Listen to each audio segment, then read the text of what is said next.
चलिए आज की क्लास शुरू करते हैं। कल मैंने टॉपिक छोड़ा था, वहीं से आगे बढ़ाएंगे। तो सबसे पहले हम पूर्णांक को थोड़ा ब्रीफली समझ लेते हैं, तब हम परिमेय और अपरिमेय को और अच्छे से समझ पाएंगे। तो चलिए पूर्णांक को देखते हैं। तो आज हम जो पढ़ने जा रहे हैं वो है पूर्णांक। पूर्णांक यानी इंटीजर्स बोलते हैं इंग्लिश में। देखिए, इस पूरी ब्रह्मांड में, पूरी वर्ल्ड में, हमारे आसपास दो ही प्रकार की चीज़ें हैं। कैसी? या तो वो पूरी है या आधी अधूरी है। पूरी का मतलब इस तरीके से कि उसमें कोई भी हिस्सा उसका अलग नहीं है, बिल्कुल एग्जैक्ट पूरा है।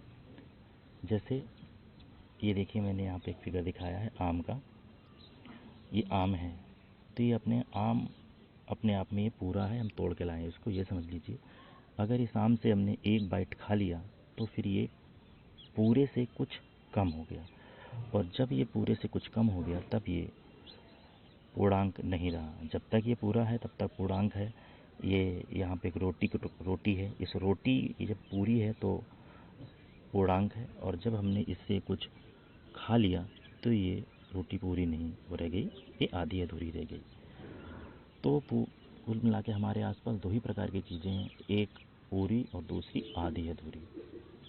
जैसे कि हम मान लेते हैं कि हमारे पास एक चॉकलेट है। उस चॉकलेट हमने रैपर से निकाली तो वो पूरी थी, लेकिन जब हमने उसको थोड़ा सा खा लिया तो उसे थोड़ा ऐसा कम हो गया, तो वह पूरी नहीं रही। तो जो चीज़ अब पूरी नहीं रही तो उसको क्या कहते हैं? तो इस प्रकार से दो प्रकार से चीज़ों को बांटा जा सकता है। क्या बोलते हैं इसको? देखिए, तो जब चीज़ पूरी अगर चीज़ पूरी है तो वो कहलाएगी पूर्णांक, और जब वो कुछ पूरे से कुछ कम है तो ये कहलाएगी अपूर्णांक। अगर कोई चीज़ पूरी है तो पूर्णांक, अगर वो आधी अधूरी है, कुछ कम है, तो अपूर्णांक कहलाएगी। यहाँ पर देख लीजिए। जैसे तो फिर पूर्णांक क्या हुआ? 1, 2, 3, 4, 5, 6, 7, 8, 9, 10, ये सारी चीज़ें पूर्णांक हैं। आधी अधूरी में कैसे? जैसे हम भिन्न में बोलते हैं, आधा, 1/2, 1/3, 0.5, ये सारी चीज़ें एक से कुछ कम हैं, तो ये सारी चीज़ें अपूर्णांक हैं।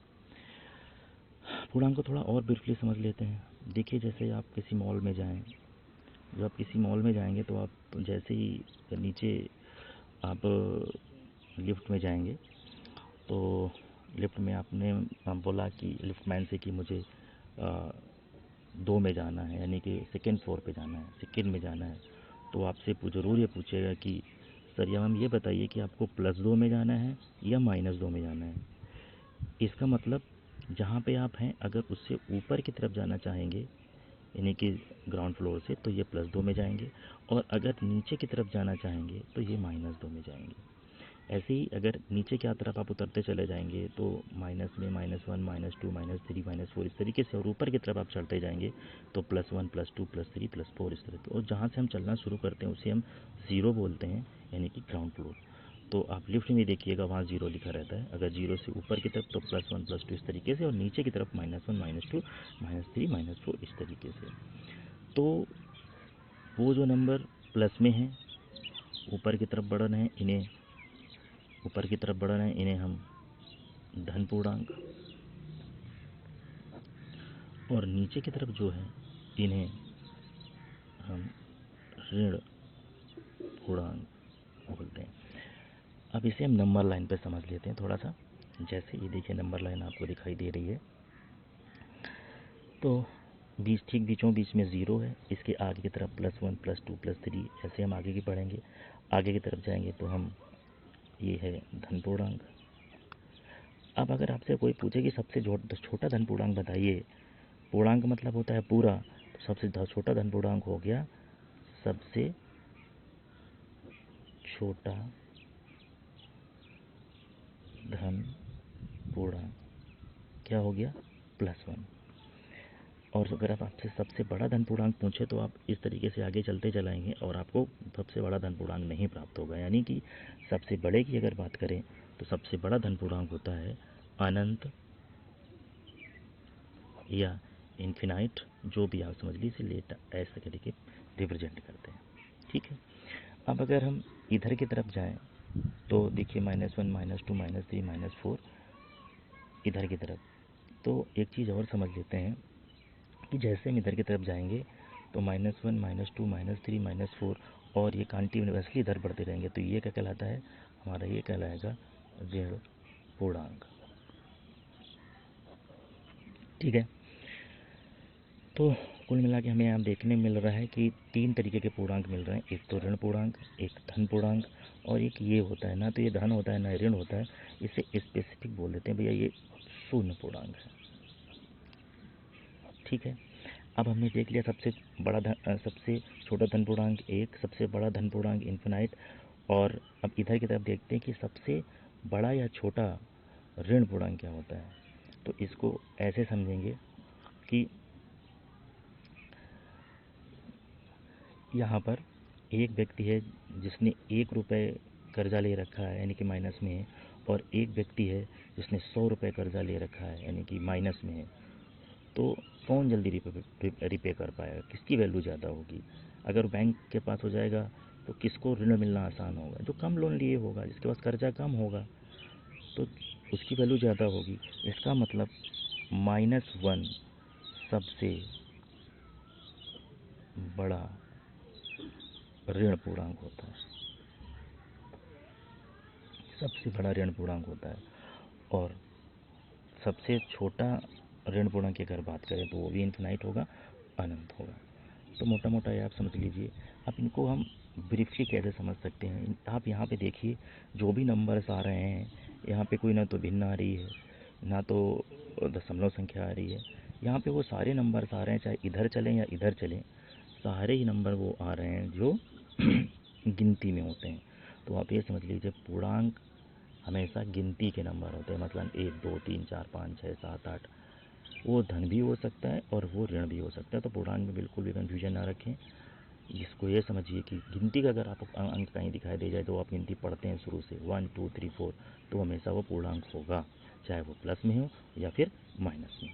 तो इस तरीके से हम पूर्णांक को समझ लिए। चलिए अब थोड़ा सा हम कल वाले टॉपिक पे चलते हैं। चलिए हम देखते हैं। कल हमने आपको ये बताया था कि अगर आपको परिमेय या अपरिमेय पहचानना है तो कुछ चीज़ों को ध्यान रखना होगा। अगर बहुत सारे नंबर्स आपको दिए हैं, जैसे यहाँ पर बहुत सारे नंबर्स दिए हुए हैं, बहुत सारी संख्याएं दी हुई, हम कैसे पहचानेंगे कि ये अपरिमेय है या अपरिमेय है? तो सबसे पहले हमको ये देखना है कि जो नंबर दिया गया वो भिन्न के रूप में लिखा है या नहीं लिखा है। जैसे यहाँ पर लिखा है 2/3, 1/3, -2/5, -7/-9, √3 अपॉन √5। तो यहाँ पर देखिए सारे भिन्न के रूप में लिखे हैं। भिन्न में क्या होता है, ऊपर क्या होता है, अंश, नीचे क्या होता है, हर। ऊपर क्या होता है, अंश, नीचे क्या होता है, हर। तो अगर भिन्न के रूप में लिखा हुआ है मतलब अंश और हर के रूप में लिखा हुआ है। यहाँ देखिए 2 लिखा हुआ है, ये भिन्न के रूप में नहीं लिखा हुआ है, 1 लिखा हुआ है, भिन्न के रूप में नहीं लिखा हुआ है। तो यदि कोई नंबर आपको इस तरीके से दिखाई दे, हमें पहचानना हो परिमेय या अपरिमेय है, तो सबसे पहले हम उसमें ये देखेंगे कि उसे भिन्न के रूप में लिखा जा सकता है या नहीं लिखा जा सकता है। अगर लिखा जा सकता है तो बहुत बढ़िया है, अगर नहीं लिखा जा सकता है तो उसे हम भिन्न के रूप में बना लेंगे। यहाँ पर देखिए 1 है, यहाँ पर सिर्फ 2 है, तो फिर क्या करेंगे, इसे बटे लगाएंगे और किसी भी उसके नीचे हम 1 लिख सकते हैं, तो ये हो गया 2/1। अब देखिए ऊपर भी अंश हो गया और नीचे हर हो गया। यहाँ पर देखिए 1 है, 1/1 लिख सकते हैं, ऊपर अंश हो गया, नीचे हर हो गया। सिमिलरली हम सारे नंबर्स में को हम इसी तरीके से बना लेंगे भिन्न के फॉर्मेट में, भिन्न के फॉर्मेट में, भिन्न के फॉर्मेट में, इस तरीके से बना लेंगे। जब सारे नंबर भिन्न के फॉर्मेट में बन जाएंगे तब हम ये देखेंगे, पहले हम देखेंगे कि भिन्न है कि नहीं, दूसरे नंबर पे देखना है, नहीं है तो बना लें, हमने बना लिया। अब है अंश तथा हर को देख लें। सब में आप अंश और हर को इंडिकेट कर दीजिए, मैंने अंश और हर में आप देख लीजिए, मैंने लिख दिया है। अब हमको सिर्फ ये देखना है कि अंश और हर जो लिखे हुए हैं वो गिनती में आते हैं कि नहीं। जहाँ मैं ये बोलूँगा पूर्णांक, वहाँ आप समझ लीजिए कि वो संख्या गिनती में आती ही है, मैंने अभी बताया आपको। देखिए अंश यहाँ पे कितना है, 2, ये पूर्णांक है कि नहीं, बिल्कुल है। क्या ये गिनती में आता है, बिल्कुल आता है, तो ये पूर्णांक है। 3 क्या गिनती में आता है, बिल्कुल आता है, तो ये पूर्णांक है, बिल्कुल सही। अगर ऊपर वाला भी पूर्णांक है, नीचे वाला भी पूर्णांक है, तो फिर ये संख्या कैसी संख्या हो गई, परिमेय। बस एक चीज़ को और ध्यान रखना है कि हर में 0 नहीं होना चाहिए, बस इतना ध्यान रखना है।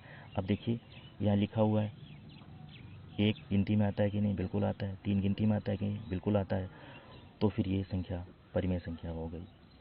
चिन्ह का भी हम यहाँ नहीं देखेंगे, सिर्फ हमें नंबर्स देखने के बाद ध्यान रखिएगा। 2 गिनती में आता है कि नहीं, बिल्कुल आता है। 5 आता है कि नहीं, बिल्कुल आता है। तो अगर दोनों ही नंबर गिनती में आते हैं फिर तो ये परिमेय है। यहाँ पे देखिए 7 गिनती में आता है कि नहीं, बिल्कुल आता है। 9 गिनती में आता है कि नहीं, बिल्कुल आता है, तो ये परिमेय है। ठीक है। अब देखिए यहाँ पे √3, तो बच्चों क्या √3 गिनती में आता है, कभी पढ़े हैं 1 2 3 √3, 1 2 फिर √3, ऐसा नहीं होता ना, 1 2 3 होता है, √3 नहीं आता कभी गिनती में। तो √3 एक पूर्णांक नहीं है। तो अगर ये पूर्णांक नहीं है, नीचे वाले को देख रहे हैं, ये भी एक पूर्णांक नहीं है। तो जब पूर्णांक नहीं है तो फिर ये संख्या परिमेय नहीं होगी। अगर परिमेय नहीं है तो फिर क्या है, ये अपरिमेय है। आपको अच्छे से समझ में आ गया होगा। इसमें देखते हैं, हमने यहाँ पे अंश और हर के रूप में बना ही लिया है। ऊपर देखें 2 है, क्या ये पूर्णांक है, बिल्कुल है। 1 बिल्कुल है, तो फिर ये परिमेय है। यहाँ पे 1 गिनती में आता है कि नहीं, बिल्कुल आता है।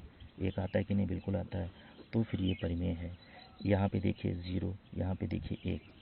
तो अगर हम इसकी बात करें तो अंश और हर, अंश और हर, ठीक है। 0 1, ये भी देखिए ये भी पूर्णांक है। 0 एक पूर्णांक होता है, अभी मैंने बताया।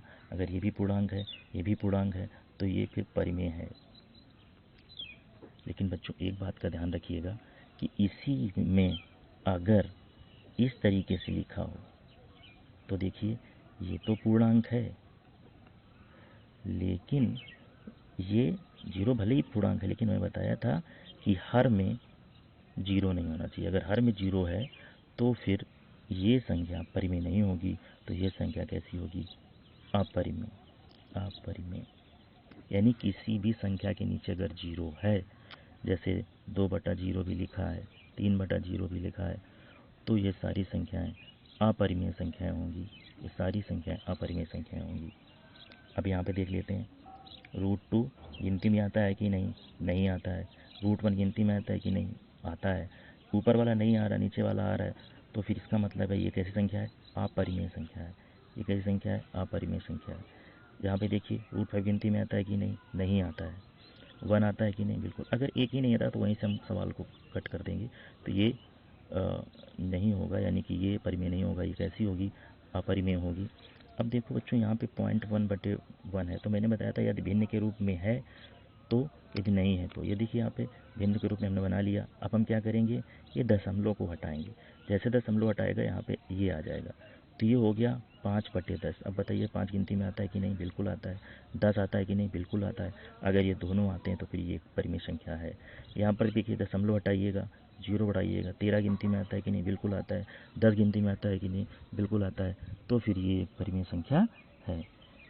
तो अब मुझे लग रहा है कि अब आपको डाउट नहीं होगा। मैं एक सीट दे रहा हूँ, इसको आप देखिए और इसके क्वेश्चंस को हल करने की कोशिश। देखिए यहाँ पर मैंने एक सीट दी है इसके क्वेश्चन का, जैसे कि -1/3, 2/3, 4/5, ये सारी संख्याएं लिखी हुई हैं। इसमें आपको देखना है कि ये परिमेय होंगी नहीं। सबसे ज़्यादा बच्चों डाउट रहता है 22/7 और पाई में, तो इसको मैं और समझा देता हूँ आपको। मैंने बताया 22 गिनती में आता है कि नहीं, आता है, तो बिल्कुल। 7 गिनती में आता है कि नहीं, बिल्कुल आता है। तो इसका मतलब फिर ये परिमेय होगा, 100% परिमेय होगा। कोई सिर्फ आपको ये देखना है कि ऊपर वाली संख्या गिनती में आती है कि नहीं, नीचे वाली संख्या गिनती में आती है कि नहीं। अगर दोनों ही गिनती में आती है, गिनती का मतलब 1 2 3 4 5, 1 2 3 4 5 आता है, तो फिर ये परिमेय है। अब देखिए पाई, मैंने कहा था ये भिन्न के रूप में नहीं है, तो भिन्न के रूप में बना लीजिए, मैंने बना लिया। अब पाई को कभी सुने हैं कि गिनती के बीच में कभी पाई आता हो, 1 2 पाई ऐसे करके, नहीं आता ना। तो फिर इसका मतलब है कि ये पाई पूर्णांक नहीं है। तो अगर यही नहीं है तो फिर ये कैसी संख्या है, अपरिमेय। ठीक है, बाकी ये नंबर्स हैं, आप इनको करिएगा और करने के बाद फिर हम इसके बारे में और बात करेंगे। देख लीजिए आप इसको पूरी सीट को, और कल हम इसके क्वेश्चन पे डिस्कस करेंगे, ठीक है। और आप लोग चैनल को सब्सक्राइब कर लीजिए। I request you all of you कि चैनल को सब्सक्राइब ज़रूर करें। हाँ, और अगर आप लोग इसको सब्सक्राइब करेंगे, और जो मेरा टेलीग्राम का चैनल है, टेलीग्राम पे सारे लोग ऐड हो जाइए, मैं उसमें सीट डाल देता हूँ, तो आप लोग उसको भी हल करिए। चैनल को सब्सक्राइब ज़रूर कर लें आप सब लोग। अगर जो मैंने, और टेलीग्राम पे भी आप ज़रूर जवाब दें, तो मैं थोड़ा इनकरेज हूँगा, तो मुझे लगेगा कि बच्चे इसमें इंटरेस्ट ले रहे हैं, तो मैं क्लास को आगे बढ़ाऊँगा। अगर आप लोग इंटरेस्ट नहीं लेंगे तो फिर हो सकता है कि मैं क्लास आगे ना चलाऊँ। अगर आप लोगों को लगता है कि आपको थोड़ा सा भी बेनिफिट हो रहा है, तो आप टेलीग्राम पे थोड़ा कमेंट करिएगा, बताइएगा। तो इसी तरीके से यहाँ पे देखिए, बच्चों को परिमेय और अपरिमेय पहचानने में बहुत दिक्कत होती है, मैंने बहुत बार देखा है। इसीलिए मैंने पी अपॉन क्यू का मेथड नहीं अपनाया, कुछ नहीं अपनाया, सीधे सिंपल तरीके से जो हर एक बच्चे को समझ में आ जाए, भिन्न सभी लोग जानते हैं। तो मैंने ये सोचा कि ऐसे तरीके से बताया जाए जिससे कमज़ोर से कमज़ोर बच्चे को भी समझ में आ जाए। ये मेरा प्रयास है। आगे के भी जो टॉपिक होंगे बहुत अच्छे होंगे। आगे क्वेश्चन मैंने कुछ जो टेलीग्राम पे डाले थे, आप सारे लोग करिए। तो सिर्फ आपको परिमेय और अपरिमेय, एक बात मैं फिर से कहूँगा, परिमेय और अपरिमेय पहचानने में सिर्फ और सिर्फ एक बात ध्यान रखनी है कि आपको जो भी नंबर्स पहचानना है, परिमेय है अपरिमेय नहीं है, तो सबसे पहले उसे देखें कि वो भिन्न के रूप में लिखा है कि नहीं लिखा है। अगर नहीं लिखा है तो उसको लिख लें। और दूसरा नंबर पे देखना है अंश और हर, अंश में पूर्णांक है कि नहीं, हर में पूर्णांक है कि नहीं, मतलब अंश में गिनती लिखी है, हर में गिनती लिखी है। अगर दोनों लिखी है तो फिर वो परिमेय संख्या होगी। केवल ये देख लेना है कि हर में केवल जीरो नहीं हो, जैसे मैंने वो बताया था। तो अगर हर में जीरो होगा तो फिर वो परिमेय होगा, बाकी सारी संख्याएं आपकी परिमेय में आएंगी। बाकी ये सारे क्वेश्चन मैं कल करवाऊँगा, ठीक है। और बेस्ट ऑफ लक आप सब लोगों के लिए। आप अच्छे से मेहनत करिए, मैं आपका पूरा सपोर्ट करूँगा। और अगर आप लोग जो सीट मैंने दी है उसको हल करिए। आज भी मैं टेलीग्राम पे मैं कुछ क्वेश्चन डालूँगा, आप लोग हल करते रहिए। अब रेगुलर बेसिस पे एक वीडियो ज़रूर मैं डालता रहूँगा। और मेरा प्रयास रहेगा कि आपको किसी भी एग्ज़ाम में मैथ की वजह से आपको दिक्कत ना हो। और जो बच्चे मेरे से पढ़ चुके हैं वो तो अच्छे से जानते ही होंगे कि मैं बिल्कुल बेसिक से बताता हूँ, पढ़ाता हूँ। तो इस चीज़ को भी ध्यान में रखिए। बिल्कुल आप निश्चिंत रहिए, मैथ कोई कठिन सब्जेक्ट नहीं है। आप मेरे द्वारा जो बताया जा रहा है उसको करते रहिए मेहनत से। हम लोग बिल्कुल हर परीक्षा में आपको पास कराने में सहयोग करेंगे। धन्यवाद।